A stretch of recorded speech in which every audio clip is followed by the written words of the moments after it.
Thank you for joining us wherever you are. This podcast episode is brought to you by the Old Ways Actual Play Team. This actual play uses the 7th edition Call of Cthulhu tabletop role-playing game rules by Chaosium. This actual play is performed by adults and in an adult setting. While we try very hard to stick to language for all ages, listeners should know that this podcast may include mature themes. All content, including names, places, events, companies, and etc., that may bear resemblance to entities living or dead, is strictly coincidental. My name is Michael Diamond, and for tonight's game, I will be your keeper. Thank you for joining us again in another episode of the Old Ways podcast. This is another episode in our prequel series for Horror on the Orient Express. Will this week's investigator please introduce themselves? I'm Mike, and I'll be playing James Robert Fraser. James Fraser is in his late 30s, and he's originally from a working-class family in Leith in Edinburgh, although he entered into service at the age of 13, starting as second footman, working his way up to the position of valet or gentleman's gentleman, and he hasn't actually lived in Scotland for many years.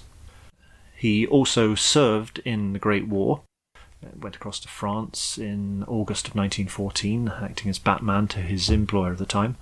And he saw a fair amount of action in the trenches of the Western Front over the course of the war.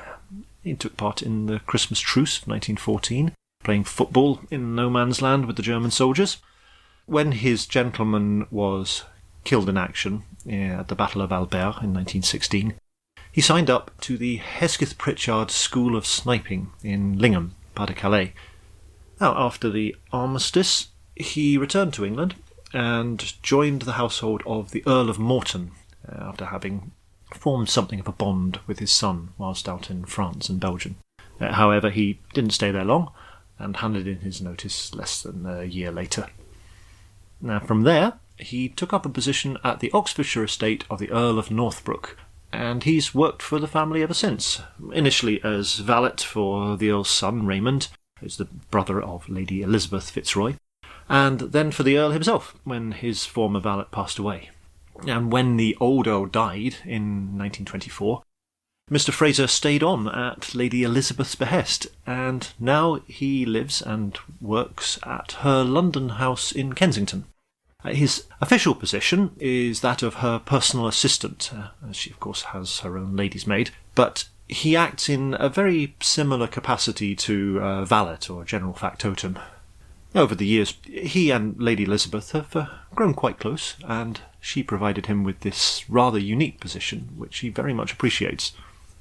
He's a very meticulous, a neat man. He's quite large, quite heavy set, but he's always very smart, very precise in his appearance and precise in his behaviour and manners, sometimes perhaps to the consternation of the other servants in the household who maybe view him as a little bit of a busybody, a little prissy perhaps, frequently interfering when they're getting on with their jobs.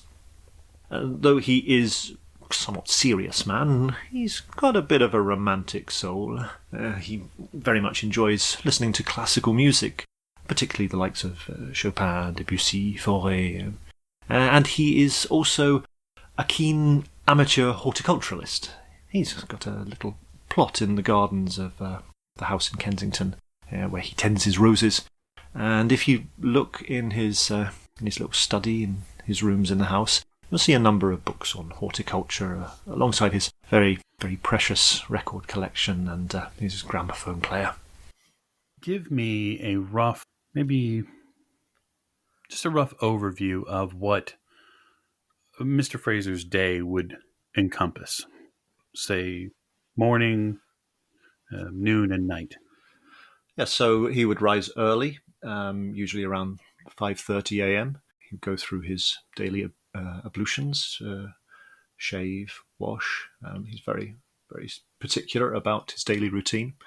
Then he would, from there, go to the kitchens, most likely, just to check on everything there, make sure that breakfast is underway, ready to be brought up to Lady Elizabeth, make sure that everything is spick and span, neat and tidy and in order. He would supervise Mary Wilson, Mrs. Wilson, the cook, and the housemaid, and Miss Bennet, the lady's maid. He would kind of very well what he would believe to be unobtrusively keep an eye looking over shoulders and making sure that everything is being done correctly to her ladyship's satisfaction. Whether the other servants view it in that way or not is another matter. From there, he would, throughout the course of the morning, he would attend to any business matters that might be pending. He would go through her ladyship's mail, make sure that she received anything that was important, and also make sure that any matters that required his attention were dealt with swiftly, deal with any tradespeople that might come in. The butler there, Mr. Hughes, and he do tend to overlap in some of their duties. He would, not to put too fine a point on it, sometimes step on the butler's toes a little bit, whereas it would be more of Mr. Hughes's responsibilities than Mr. Fraser might overreach his position slightly without meaning to or realizing that he's doing so. However, throughout the course of the day, he would again attend to any requirements her ladyship might have. He would obviously greet her in the mornings, make sure that her lady's maid dressed her appropriately for whatever she might be doing during the course of the day. He would keep an eye on her timetable for the day as well, advise her of any appointments or engagements she had during the course of the day. So come the afternoon, he would spend perhaps a little bit of time out in the garden, looking after his roses, his small greenhouse there as well. Once that had been done, which wouldn't take an awful lot of his time because there's obviously a lot of affairs to deal with in the house itself, he would return, make sure that afternoon tea was served at the correct time. Again, just spend most of the day supervising the other servants, and also dealing with if there were any visitors, he would see them into the parlour whilst making her ladyship aware of their arrival. Come the evening, again, he would take a turn around the dining room to make sure that the table had been laid satisfactorily, which of course Mr. Hughes has already done, but he would take a turn round anyway. And then come the evening, once her ladyship's completed her any evening engagements she had. If she was going out, he would probably travel out with her if she had any appointments, because with the situation with her ladyship, she requires occasionally someone to take her wheelchair up and down a flight of stairs, or ensure that she is comfortable, ensure that any building she is visiting has adequate facilities to accommodate her, because obviously she wouldn't want to be kept waiting or inconvenienced in any way, and part of his duties would be to make sure that didn't happen. After the day's business is complete, he himself would retire, perhaps read a little, listen to a little music, perhaps have a small glass of single malt, which he's rather partial to the occasional dram, and then he would retire for the night. Oh, that's a pretty good rundown of your day. So I'm going to lift the curtain on James. Say mid-morning. You have been alerted that there are several items for her ladyship that need to be attended to in some of the shops away from Kensington. Not too far terribly, but ones that have to be attended to. Some of them you knew were coming, but Mr. Hughes has alerted you that the Van Groningen shop, the Dutch hat maker, is finished with her ladyship's newest hat. He knows that she's very excited to see it. It's probably one of the first special things that she's really gotten crafted for her since the passing of the Arrow. With time being what it is, we will pick up with James walking the January streets of the row shops in Kensington. Sure. So he's wrapped up in a great coat against the cold and the damp, of which there are both cold and a bit damp. Although it has not rained yet today, you can feel it already coming on. The skies themselves portend probably quite a bit of a shower. Only a matter of time. You pass through the doors of the hat maker, Van Groningen, and his staff greet you as soon as you come in with a hearty hail. They're a quaint family here that has worked in the area for a good 200 or so years. It's a family business, has been for a long time, and they are a well-respected name amongst the hat makers of London. Go into the shop, take off my hat, bid them a good morning. Good morning, Mr. Fraser. One moment. We'll have her hat right away. Very well, thank you. You see, the staff here is very rapidly trying to get some of their orders set up for the day. You can see that there are several boxes and all sorts of different colors. Busy day for you, I see. Oh, yes, you see Van Groningen come out from the back area. Very. There's been quite a rush to get some of these done before the week's end. Mm-hmm. Quite so. He sets up the box on the table. There you are. Ah, marvellous. Let's have a little look, shall we? You open the box. You see within, she's chosen much more of a... I don't know if progressive is the right word in this era, but it is definitely something that you would say is not traditional. It's a very bright red that she's chosen. The style is much more of a cloche than it is a wide-brimmed hat. To you, it beggars a bit of French styling in that regard. There's a large patterned rose on the left-hand side of this hat. That seems to be in order. Well, I have to say, Her Ladyship's style is certainly individual, is it not? Van Groningen gives you a very brief smile.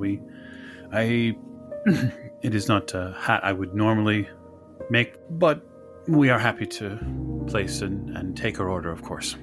Absolutely. No, the financial arrangements. I'm happy to send a bill of sale to the house if you'd like.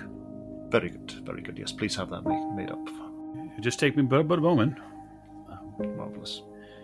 He tucks around the curtain and back, and probably within a minute or so you see him tucking a slip of paper into an envelope. There you are, Mr. Fraser. Thank you. So I take it the style and finishing of the hat are of suitable quality and to Her Ladyship's specifications. If you give it a good look over, you'll notice that the cloche hat here that's been created, it isn't a simple creation. This is definitely something that has been worked up over a period of time. He's definitely taken the time you would feel is satisfactory to someone of Her Ladyship's station. Well, Mr. Van Groningen, I must say, your workmanship certainly lives up to our expectations. He nods with a deep amount of respect. We do appreciate your vote of confidence. Well, I think Her Ladyship will be very pleased with this. Well done, man. You know that you have 2 other stops. You know that she gets most of her new shoes from a shop run by a family called Masterson. And then she has a shawl to be picked up at a business called Giles and Fox. And that's just, those 2 shops are just a bit further down the row. So I'll bid a good day to Mr. Van Groningen. Presumably the hat will be bagged and... Oh, yeah. And once you're set with it, he takes the hat back, places it back in the box, and continues packaging and wrapping as necessary. Yes, I'll bid him good day and make my way out of the shop and head down to Masterson's. If there is one thing that you are most particular about when it comes to Her Ladyship's clothing, it is her footwear.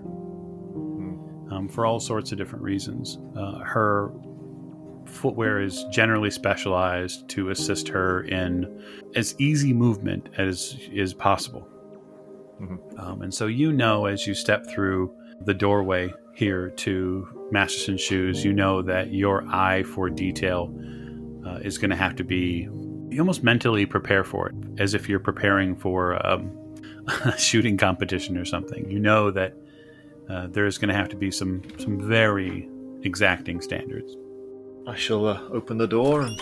The staff greet you just as you'd been greeted at the Van Groningens, except this staff here, you get the sense that they are concerned when you walk through the door. Good morning. Morning, sir. Trust her ladyship's shoes are ready? Yes, see, we were just making sure that all of the last bits are ready for presentation. Jolly good. They bring out a pair of shoes. They're cap-toed a bit, and then you can see that the heel has had some additional work done to it. These are very similar to some of the other shoes that she wears, but you know that you're going to have to go over them with a bit of a finer point. Absolutely. I trust that everything's in order here. If you just pass them over, I'll have a look. Of course. You can see that the outsole and midsole seem to be in fairly good order. The toe here, they've done a bit of reinforcing work on, because occasionally she will have to lean forward a bit on the shoes. The collar and lining are perfectly well within order. Your eye gets drawn to the counter itself on the back half of the shoe. You kind of press your thumb a bit into it just to make sure that the connections, the seams and whatnot are properly set. And it seems after a while maybe you were a little over eager to get into them. They do seem to hold up, although it is something you kind of put on a mental checklist as she wears them to double check on. Yes, I suppose this will do. Very well. And you say there's a few finishing touches to put to them? Her ladyship asked for a specific type of lacing, and we have some. We're waiting to get the rest of it in. And so if she would afford us just another day or so, we could get them to her. Oh, well, yes, she was rather expecting them today. However, I will put it to her that there has been some sort of delay with the supply. I cannot speak for her whether or not she will be satisfied with that. However, I shall advise her. If they're not finished, they're not finished. We do know and understand that her ladyship's very particular about her footwear, as she should be. We just simply want to get her the level best that we could do in any footwear that she would purchase. I appreciate the sentiment, and I shall certainly pass that on to her ladyship. I dare say one more day will not make a great deal of difference, all things considered. They nod, and when you are satisfied, they recover the shoe from you. It looks as if both are in pretty well good order. Well, I shall return tomorrow, and hopefully all will be completed by then. Of course. It should be ready first thing. First thing. Well, I shall be here first thing then.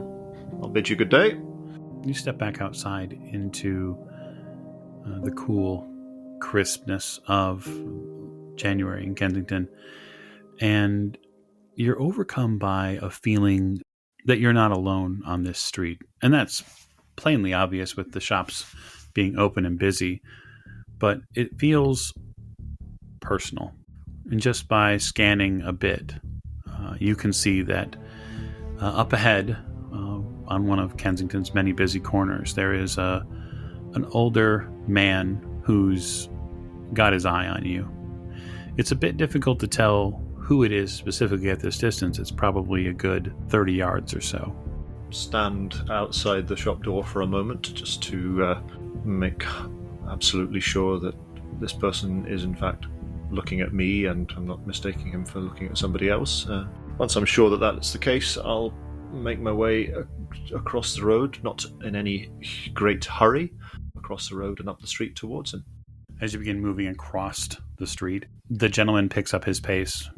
I'll cross on the other side of the road. If he seems to be hurrying towards me, I shall just stand and wait for him to catch up to me. Coming closer, he's now probably within about 15 or so yards. You can see, and you recognize this man. This is William. He was the former Earl's footman, and kind of valet is the wrong word, but he served several roles under your former Earl. And while he doesn't physically flag you down within this distance, he makes it very clear that he's intent in speaking with you. He arrives in a bit of a huff. You can see that he has a leather satchel over his arm. He almost seems as if he's a bit red-faced. William, what brings you to London? Good day, Mr. Fraser. Do you have a moment? Well, yes, I have a few matters to attend to, but I'm sure I can make some time for you. You seem very red-faced if you've been running. Of course, I shan't keep you long. He moves a bit off of the main path in between two of the businesses that are near there. Not necessarily into an alley, but into out of direct way. What's the matter? It's difficult to explain, but I will do my best to sum things up for you. Now, I know Her Ladyship she's a wonderful lady. I do miss being employee of the family, which this statement comes as a complete shock to you. Yeah, I was going to say, you miss? Speak up, man, tell me. He clears his voice a bit. The Earl has seen fit to relieve me of service. Good Lord. On what grounds? On the grounds that I was not... Spit it out, man. I was not young enough. I was not fit enough. You know that William's gotten a bit older. He's probably clear into his late 40s and early 50s now. This sounds most unusual. You've just been, thrown out onto the street? Not just. This was several months ago. I've been living off of what I've saved for the last few months now. And I am not here hand out looking for anything. In fact, I need you to be aware of what's happened. What do you mean? Before the Earl passed, you know that he and we had a long history together. Longer than of course I do. Many of the other. I served him in the war and was happy to do so. Yes. He gave me something from his library that he asked me to take to Her Ladyship. It's something that he wanted kept under lock and key, and it's something that he said that Raymond must never put his hands on. When was this? I delivered it this morning. It was a book. It's in her care now. It's locked. It shouldn't be opened, Mr. Fraser. If you get my meaning, it should stay shut. I'm afraid I really don't get your meaning. What on earth are you talking about? He rubs his hands together. You can see that there's an obvious sweat to them. His Lordship gave me the book months ago, back before he left us. And he told me in no uncertain terms to keep it in my room, to keep it under lock and key, and that should anything happen to him or my employment after he was gone, we all knew the gout was in him and bad. Well, yes. And he knew that he didn't have long. He simply told me if I was thrown out, if I was relieved of my duties, which I took as a shock, I was to take the book and to deliver it to Her Ladyship after he'd passed. I don't quite understand. So, before he passed away, His Lordship gave you this book, whatever it might be, to keep safe under your protection or whatnot, and he had the foresight to believe that you might be relieved of your employment, and upon such conditions you were to bring the book to Her Ladyship. Am I understanding you correctly?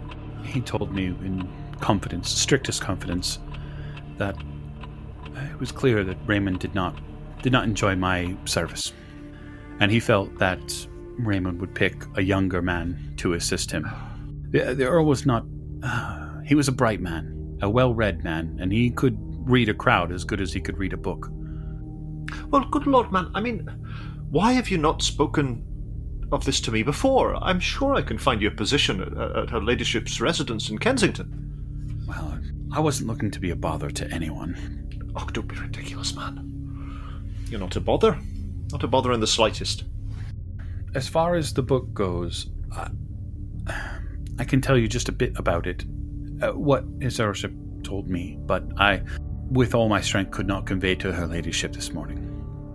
I know it came from a professor here in London, Professor Julius Smith. I fear she might investigate more about it. I know she's a curious type, but to her credit, you must do what you can to prevent her from... Well, that's easier said than done. His lordship was clear with me, as clear as a summer's day, that she was not to open it under any circumstances. Oh, well, I mean, for goodness sake. You know her ladyship as well as I do.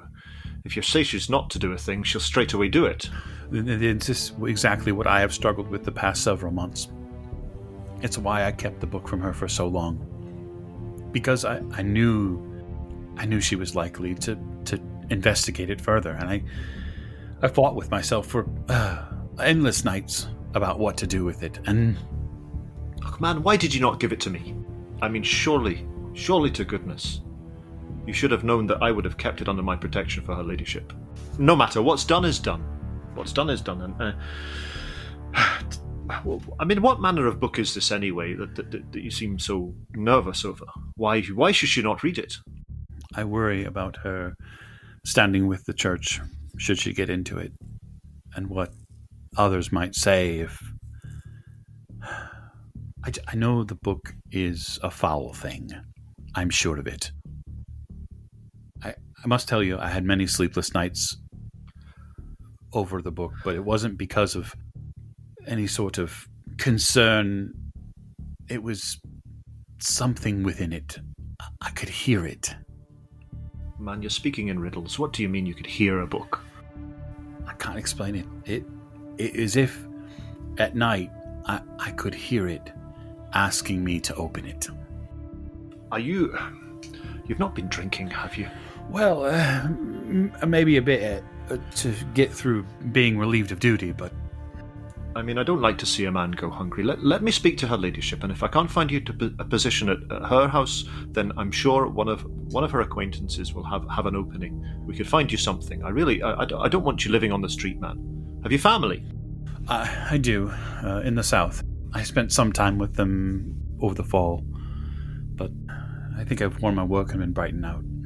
Let me see what I can do for you. Where are you staying? Presently. Just staying in Limehouse. Oh, for goodness sake. Guess what I could afford? Come with me, man. Let me get you a hot cup of tea, if nothing else. Come away back with me. He nods. I have one more errand to do. There's a tea house just a couple of streets away. Here, let me see. Here, there's a couple of shillings. That'll get you a hot cup of tea while you wait for me. Anyway, I'll see you there shortly as soon as I've attended to my business. Okay. Yeah, he eagerly takes the shillings from you and then nods and heads off in that direction. You recompose yourself and before stepping in with Giles and Fox, the cloak and shawl dealer. They do a ton of different things, but this is where specifically she prefers to get her cloaks and shawls from. Okay, so I'm a little bit distracted with this somewhat bizarre conversation that I've just had with William. You get greeted, which almost snaps you back into the right order mentally. Ah, yes. Now, I'm here for her ladyship's shawl. Is it ready?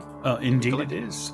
They bring out what is, to your eyes, an absolute wonder. It is a wonderfully appointed black and gold peacock shawl.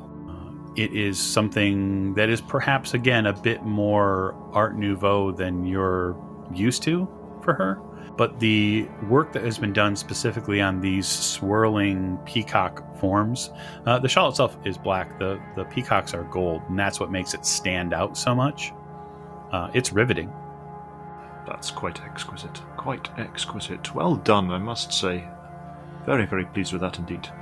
If you'd like to make up a bill of fare, I'll take this with me now, and we can settle up at a later date. Of course. They properly prepare the box with just a few minutes and get it tucked away for you, and something you can easily hold on to. Very good. I'll bid you good day. Thank you very much. Thank you very much indeed. I'll head over to the tea shop that I indicated to William, and hopefully he's there with a... He is there. He is kind of staring down a bit into the somewhat murky tea that he has selected for himself. And you can tell that he's trying to get a hold of himself, it looks like. As anyone does over a nice cup of tea. Sure. I'll order some tea for myself and sit down to join him. So, William, tell me, how long have your conditions been like this for? Did you say some months? Indeed. The Earl forced me out of service. He relieved me of duty in September. In September? Oh, for goodness sake, man! It's nearly Christmas. Well, it's gone Christmas. Yes, it's half January at least. I went to my mother's in Brighton, and she, lovable son that I am, I did everything I could to just stay out from underfoot and stay hidden. But good lad. And you spent the autumn in Brighton and the winter and Christmas. And how long have you been in London? Oh, just 2 days, really. 2 days, I see. And you've presented yourself at her ladyship's residence? This morning, yes. Which I apologize. I realize it's terribly irregular. You didn't come directly to the front door and speak to her ladyship, did you? I was intercepted by Mr. Hughes, of course, who gave me no bit of ear-ringing about even coming to the residence. Well, it would have been certainly preferable if you telephoned in advance. However, I understand your circumstances are somewhat straight at the moment, so you do seem like you haven't slept in a few days, if you don't mind me saying so. Well, you'd be right. It's been perhaps a day and a half or two. And you left the book for her ladyship, did you? I did. I did speak with her very briefly. You spoke with her ladyship? Which I realize is out of place, but the rest of it seemed to be out of place already. Well, we shall say no more about it. Certainly your situation is somewhat strained, and perhaps that is causing you to act out of character and without all due propriety. However, it's done now. Can't be avoided. Why don't you tell me everything about everything about this book that you've had in your possession and that has been troubling you, and its nature, and why you believe it to be, what did you say, foul? Foul, yes. I should start at the beginning. It would have been just a couple of years ago. I was attending the Earl on a matter in Northbrook, and he was already beginning to suffer from the gout. And he brought me into his study, which I took as a matter of confidence. And he told me that the time was going to come that things were going to get very difficult for the family. And he told me that when the time came that I was to take this book and to secret it away.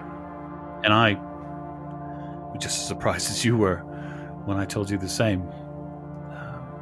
I told him that it wasn't my place, but he was insistent. And so when he passed, I made sure that I played the part. I did his last order as best I could. And I sat with that book in Brighton there for months, and every night I would fall asleep. I would hear, it could have been the gulls for all I know, but I would hear things. I would hear it. I say it because I'd shut the windows, Mr. Fraser. I'd covered my head in a pillow. I'd wrapped myself up in as many blankets as I could find to not hear what I kept hearing. Your imagination's running away with you. So, have you told her ladyship of these concerns you have over this book? I have not. I delivered the book and the note written from her father. I've no idea what it says. I see. I delivered it straight away this morning, and then I left the house before Mr. Hughes could rap me on the head with his knuckles. I'll speak to Mr. Hughes, don't you worry about that. Now, what are your plans now? Well, if there is a potential future at Kensington, I would be open to it. Well, I can't guarantee anything, but I'll certainly intercede on your behalf. I'm sure we can find you something somewhere. It may not be quite as high a position as you were at Northbrook. However, needs must. I would prefer to sleeping in Limehouse. Well, yes, I don't want you sleeping another night there. So, have you your things? Where are your things? Are they still in Brighton? Or? No. I took what little I had here, and there's a few scant things there in the place I'm staying at in Limehouse, but collectible within 5 minutes. Well, I tell you what. Let's do this. I'll put you up in a boarding house. I'm sure I can find one that is a little more comfortable than where you are at present. I'll see you through a few days there. While you're there, I will speak to her ladyship. I shall make some inquiries on your behalf, and I shall see if I can find a position for you. As I say, I can't guarantee exactly what that position will be, but... Well, I do appreciate that, Mr. Fraser. Well, that's it's quite all right. I mean, I know you served well for many, many years, and I would not like to see you in these circumstances. So I shall certainly see what I can do for you. I'm sure something will come up for you. Don't lose heart, man. So pat him on the shoulder. Well, thank you. And this book, I'll think on that as well. I very much appreciate your concern for her ladyship and her well-being in this matter, and I'm very glad that you came to me. Yes, I too am thankful I could track you down. I know you have many things and duties for her ladyship that you're attending to. Every day's a busy day. Well, let me make some sitting arrangements for you. I'll tell you what, why don't you come with me? Come to the kitchens at Kensington, and I'm sure we can get you some lunch. It must be lunchtime by now. While you're doing that, I'll have a quick word with her ladyship if she's available, and I'll make a couple of telephone calls and see what I can do for you. I'll certainly arrange for somewhere for you to stay for the next few days. So why don't you go to Limehouse, go and collect whatever things you have there, and I shall let the kitchen staff know that you're on your way. I do appreciate that, Mr. Fraser. He finishes his tea and come in by the rear entrance this time, if you'd be so good. Of course. He quickly gets up and gives you a nod and then takes his leave of you. You gather up your things after a bit and then head back to Kensington. Well, first thing I should do is I shall make my way down to the kitchens, and I shall speak with Mrs. Wilson, and make her aware that there will be one of my acquaintances who's looking for a position will be coming in a short time. She's to give him something to eat, make sure he's comfortable in the kitchens, and I shall be endeavouring to find a position for him. Once that's done, I'll make a phone call to a boarding house, or walk around to a boarding house if that's necessary, and see if I can get him a room for 2 or 3 nights, pay in advance for that. Not anything particularly fancy, but something a little bit more comfortable than where he's obviously staying just now in a flop house would not be particularly pleasant. Yeah, the phone call is probably really all it takes for you to get him lodging somewhere a little bit nicer than what he seems to have gotten himself into at Limehouse. That said, you do get, I wouldn't say it's offhand, but Mrs. Wilson does mention that the house has been very busy today since you've left. Well, Mrs. Wilson, I appreciate that. I have some goods for her ladyship that I need to deliver for her, and then I'll attend to the other duties. Don't let me keep you any further. I'm sure you have much to do. Once I've done that, I will bring up the shawl and the hat for her ladyship. Give it to her lady's maid. I will also explain that the shoes are not quite finished, and that I'll be collecting those first thing tomorrow morning, and to inform her ladyship of that. Then I'll make some inquiries as well, or I'll at least start to make inquiries about any positions that might be available. It's probably about halfway through your, after giving Bennett what you've, Mrs. Bennett, what you've recovered from the shops. You can see the perched penguin, which is Mr. Hughes, waiting. He seems to be almost tracing your movements a bit around the house, but you can tell he wants something. Mr. Hughes, how may I assist you? I do believe we had a visitor this morning. Ah, yes, indeed, yes. Yes, I'm aware of that. Oh, you are? Perhaps you could shed some light as to why he knocked on the front door. Well, I have spoken to him about that. He is under some strain at the moment, and he is not himself. He has apologized personally to me for his behavior and for this unseemly presence at the front of the house, and he has assured me that it will not happen again. He will be in the kitchens shortly. I have made arrangements to give him a bite to eat while I find lodgings for him. The man is not himself, shall we say. He has been placed in impecunious circumstances. He's a good man. I know him. I know him from her ladyship's estate in Northbrook, and this is entirely out of character for him. I should hope so. I can't imagine what it looked like to anyone who might have seen it. Quite. However, he has assured me, as I say, that it shall not happen again, and I take him at his word. I do appreciate you protecting the house, as it were. We do our best, do we not? I understand he had a package for her ladyship. Yes, a most irregular delivery, but her ladyship has called for a locksmith. I believe it's a book or something. It's some sort of locked book. Other than that, I'm not sure. Still, her ladyship's affairs are her own, and it is not for us to question or query. No, I wouldn't think of it. Although there should be a tradesman coming in shortly for it. Very well. It looks like there is a considerable number of duties to attend to today. The house seems very busy. Is there something that I don't know about happening today? Not that I am unaware of. He looks around, left and right. But if there is, I shall send word. Very well. Okay. Here's what I'm going to do. I'm going to wrap us here, because this is a great spot for it. And that's a bit. We'll get on with the next character introduction in the next episode. I hope everyone is enjoying it. And the journey begins.